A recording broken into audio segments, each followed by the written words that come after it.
హామీ మరిచిన ఎమ్మెల్యే వివేక్ ఆకుల సతీష్ కుతుబులపూర్ అసెంబ్లీ పార్టీలో గాజుల Ramaram division Kaiser Nagar గ్రామంలో దాదాపు 1000 వరకు నిరుపేదల నివాసం ఉండే 100 వరకు కాలనీ రోడ్ల మరమ్మతులు, నూతన రోడ్లు, డ్రైనేజ్ మరమ్మతులు, నూతన డ్రైనేజ్ లైన్, త్రాగునీరు పైప్ లైన్ ఏర్పాటు మరియు రోజు విడిచి రోజు త్రాగునీరు సరఫరా, విద్యుత్ లైన్ స్తంభాలు ఏర్పాటు, వైకుంఠధామం నందు కనీస వసతులు, పరిశుభ్రత వంటి మౌలిక వసతులు కల్పిస్తానని, కైసర్ నగర్ ని దత్తత తీసుకుంటానని TRS MLA KP Vivekananda MLA ఎన్నికల్లో రేణుక ఎల్లమ్మ గుళ్ళు ప్రజలతో హామీ ఇచ్చి గెలిచినా కూడా మరచిపోవడంపై నిలదీస్తూ ప్రజలు తరపున ఆకుల సతీష్ మరియు ఇతర బీజేపీ నాయకులు కలిసి కైసర్ నగర్ నందు క్షేత్రస్థాయిలో ప్రజా సమస్యలు పరిష్కరించడం కాకుండా రోడ్లు, మంచినీరు, విద్యుత్ సమస్యలపై ప్రజల కష్టాలను స్వయంగా వారితో మాట్లాడి తెలుసుకోవడం కాకుండా ఎమ్మెల్యే వివేకానంద హామీలు ఇచ్చి ఎన్నికల్లో గట్టెక్కినాక మరిచిపోయిన మరియు దొంగ మాటలతో ప్రజలను వంచించి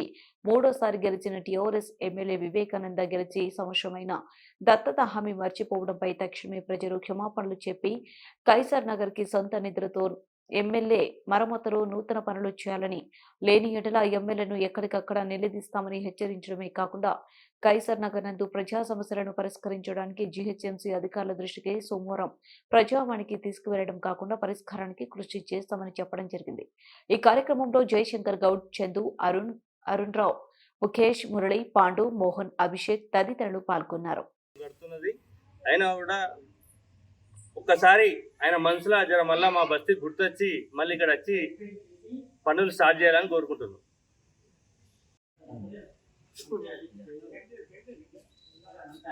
నమస్తే. కుత్బుల్లాపూర్లో 3 సార్లు గెలిచిందని బీఆర్ఎస్ ఎమ్మెల్యే చదువుకున్నాడని విర్రవీగే అబద్ధాలు చెప్పి పనిచేయని ఎమ్మెల్యే, చేతగాని ఎమ్మెల్యే బీఆర్ఎస్ ప్రజాప్రతినిధి కేపీ వివేకానంద ఖైదనగర్ సంబంధించి ఈరోజు సమాధానం చెప్పాలి. ఏదైతే కుత్బుల్లాపూర్లో గాజుల రామారం డివిజన్ ఖైజర్ నగర్లో దాదాపు 1000 ఇండ్లు పేదవాళ్ళే ఉన్నాయి. మరి కాలనీలు ఇప్పుడే మొత్తం కూడా మేము పర్యటించాం. డ్రైనేజ్ సమస్య రోడ్ల మీదనే పారుతుంది ఇళ్ళ ముందే.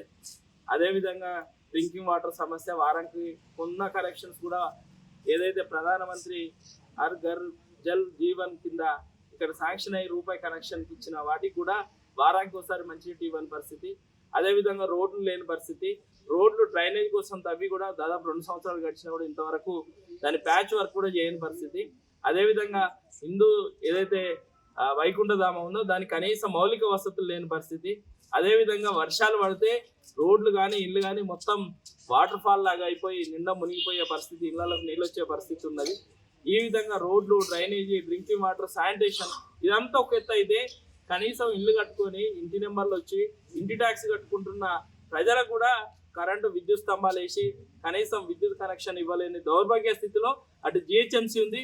మరి 2 సార్లు గెలిచి అధికారం నుండి ఏమి ఎలగబెట్టలేని బీఆర్ఎస్ ఎమ్మెల్యే వివేకానంద ఇక్కడ కూర్చొని పోయిన ఎలక్షన్లో 3వసారి ముచ్చట గెలవడాన్ని గెలిస్తే మినిస్టర్ అవుతా అని ఆశవన్నీ మరి ఇక్కడ కూర్చొని ఆ విధవ దేవుడు ముందే అమ్మవారి గుడిలో కూర్చొని ఇక్కడ కాలనీ ప్రజలను పిలుచుకొని నన్ను గెలిపిస్తే మీ ఖైజర్ నగర్ గ్రామాన్ని దత్తత తీసుకుంటాను. మరి గెలిపించలు ఎక్కడ పోయినావు?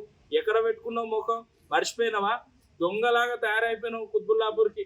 ఇప్పటికైనా ఖైజర్ నగర్ను అమ్మవారి ముందు కూర్చొని దత్తత తీసుకున్నా అని, మీ గ్రామాన్ని అభివృద్ధి చేస్తా, మౌలిక వసతులు కల్పిస్తా అని ఏదైతే హామీ ఇచ్చిపోయినా చదువుకున్నా విజ్ఞానం లేని దద్దమ్మవి నువ్వు ఈరోజు ఖైజర్ నగర్కి వచ్చి అమ్మవారి ముందు నువ్వు హామీ ఇచ్చిపోయినావు. హామీని నెరవేరుస్తావా? లేదు నేను హామీ ఇవ్వలేదంటే వచ్చి పచ్చి బట్టలతోని అమ్మవారి ముందు నేను ఖైజర్ నగర్ నువ్వు దత్తత తీసుకుంటా, అభివృద్ధి చేస్తా అని హామీ ఇవ్వలేదంటే వచ్చి గుళ్ళ దూరమని మేము డిమాండ్ చేస్తున్నాం. ఇట్లాంటి చేతగాని, చేయలేని చదువుకున్న దొంగ మన కుత్బుల్లాపూర్ ఏదైతే ఎమ్మెల్యే వివేకానంద ఇప్పటికైనా కూడా ఖైజర్ నగర్ సమస్యలు పట్టించుకోవాలి. రేపు మేము మొత్తం కూడా మున్సిపల్ కమిషనర్ గారికి ఫిర్యాదు చేయబోతున్నాం. ఏ సమస్యలు ఉన్నాయో సమస్యల సాధన కోసం మా